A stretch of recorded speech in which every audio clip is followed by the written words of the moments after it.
Hi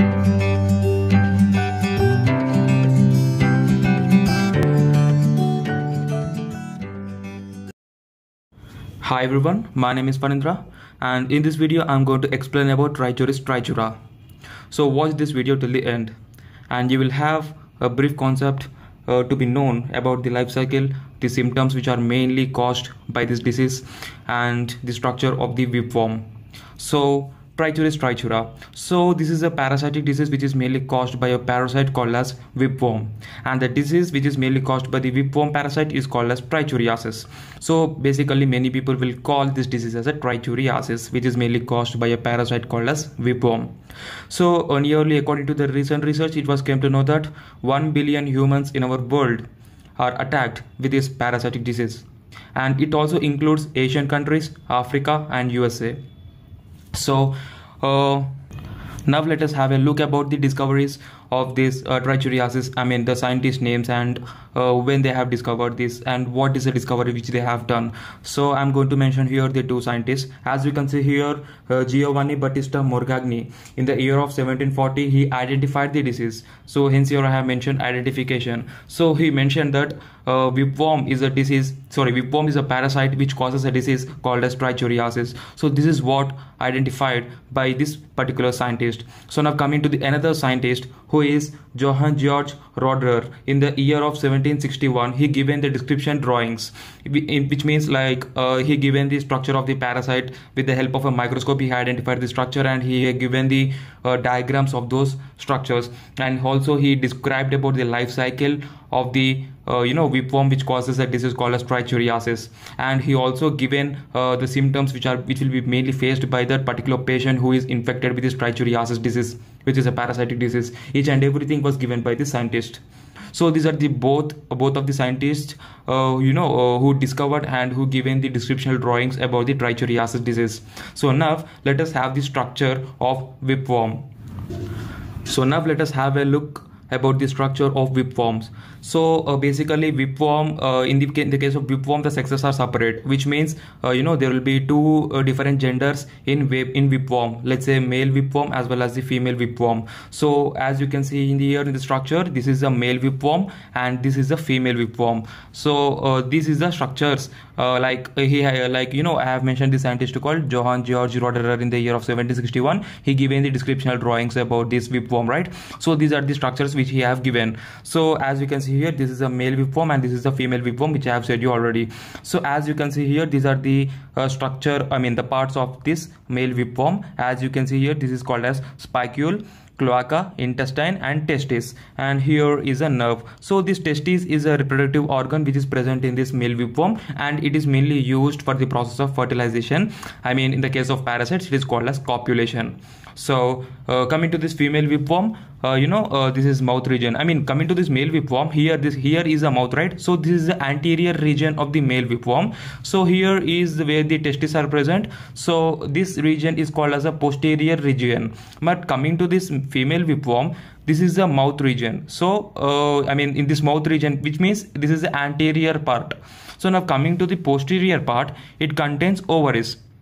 So this ovaries plays a major and vital role for the process of this copulation. Copulation in the sense, I have said you right, it is nothing but fertilization. So the testes of male whipworm and the ovaries of female whipworm plays a major and vital role for the fertilization in order to procure eggs, right? So here once the copulation is done, then what will happen then in the uterus? As you can see here, this is uterus. Inside the uterus the eggs will be developed and it will be matured. So once the eggs become matured, then completely it will be released from the vulva through vagina.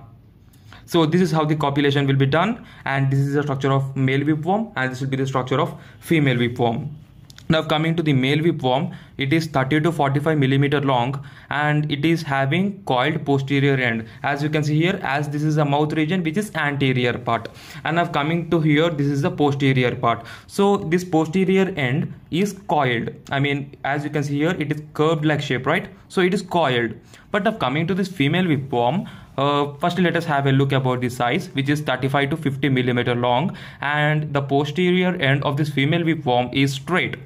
As you can see here, this is straight, right? This is a posterior region, this is the anterior region of the female whipworm, but here this will be the posterior region, and in the male whipworm the posterior region is coiled, but in the case of female whipworm the posterior region is straight, right? So this the designing of these whipworms is made like this because it will be comfortable for them to undergo the process of copulation, I mean the fertilization. Fine. So this is about the structure of whipworms. So now let us have a look about the life cycle of the whipworm in order to cause a disease called as trichuriasis. So now let us have a look about the life cycle of trichuriasis. So before entering into the life cycle, I need to make sure you people with a point that female whipworm can lay 20,000 eggs per day. So this is one of the most important point you people have to remember.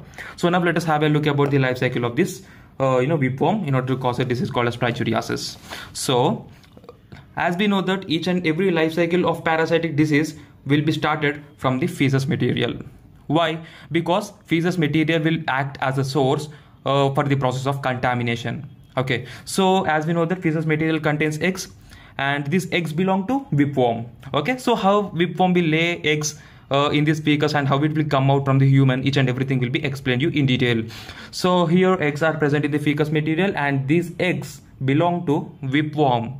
So once the fecus material is released from that particular human being, either this fecus will be released in any type of environment, either near oceans or seas, I mean like lakes or ponds, or else near any environment which is in a garbages or anywhere. Okay, so what will happen? This fecus material is present, right? So these eggs will get transformed into embryonated eggs. So this is a process of maturation of the eggs, where that eggs will be embryonated. So once they become embryonated, then in this process the contamination process takes place, which means the embryonated egg will enter into the human beings. How?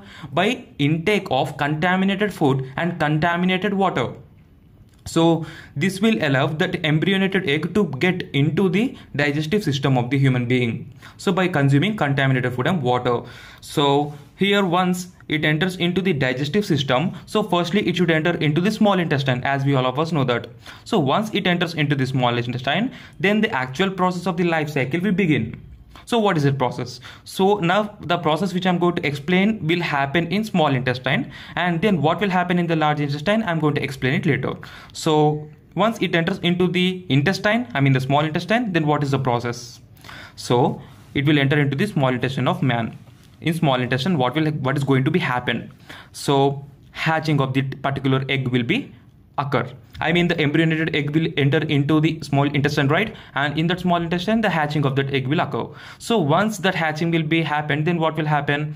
Then the baby worms will come out from that particular egg, right? And this process occurs in the small intestine also, which means the hatching of the egg will be done in the small intestine, where this particular baby worm will be protruded out from that egg, and that process will be happened in the small intestine itself, and this will be released in the small intestine only. Okay, so now what will be going to be happen? So that particular released worms are small in size and they're non-infective. It doesn't cause any infection to our human body in the intestine. Hence, they are non-infective and they're small in size.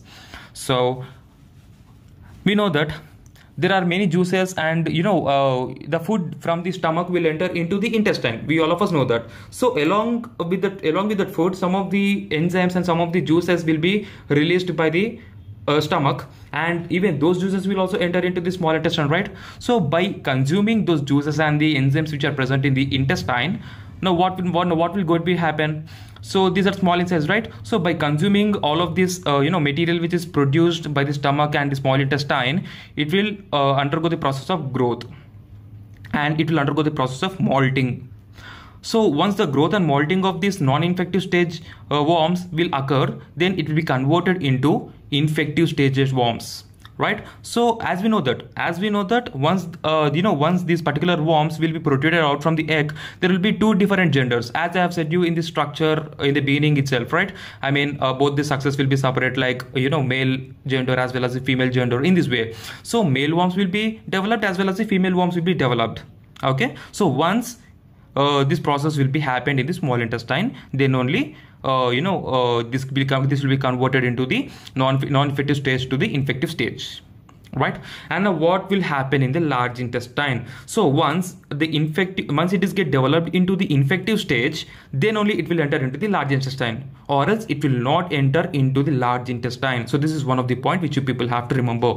So once these particular worms which has been protruded from the egg by the hatching process, they are non-infective, so they should be converted into the infective stage in order to enter into the large intestine of the human being, right? So as here the worms came into the infective stage, so it will enter into the large intestine, right? So now in this large intestine, what will be going to happen? Fertilization, which means copulation process will occur. So as I have said you how the copulation will be done, the male worm contains testes as well as the female worm contains ovaries. So both of these posterior ends will be copulated and the fertilization process will be begin. So once the fertilization process is done, then in the uterus of female worm, eggs will be developed and that eggs will be laid. And where it is going to be laid? In the large intestine of the human being itself. Okay, so the process which I'm going to explain you right now is the process which occurs in the large intestine, right? So the copulation will be done in the large intestine and the female worm is going to release the eggs in the large intestine itself, and that eggs will enter into the colon, and from colon it will enter into the rectum, and from rectum it will enter into the anus, and from the anus we are going to release the fecal material, and along with the fecal material, these eggs which are released by that particular female worm will also be present in that particular fecal material which will be released out along with it. Okay, so again the life cycle of this process will begin. So this is how the eggs in the fecal material will be present. So I hope this life cycle is clear, right? And one of the most important thing which you people have to remember in this life cycle is female whipworm can lay 20,000 eggs per day. So where it is going to lay the eggs? In the large intestine of the human being itself.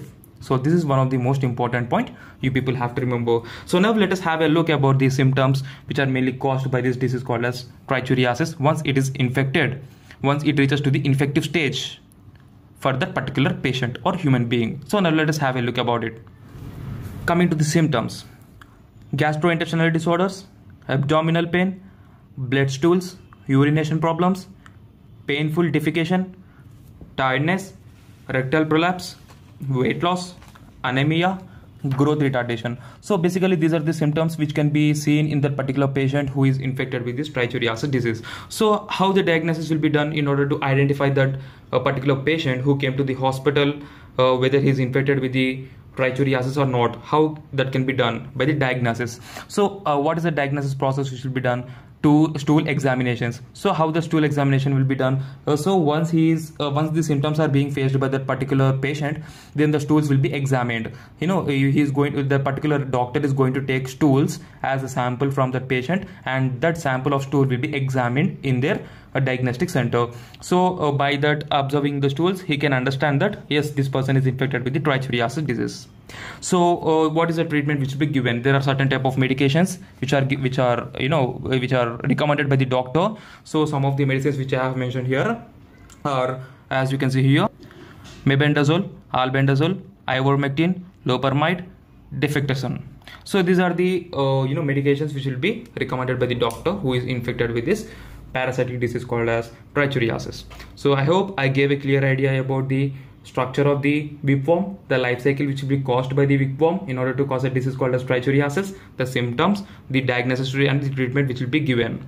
So thanks for watching this video guys. If you like this video, subscribe to my channel and also press the bell icon for the latest updates. Thank you.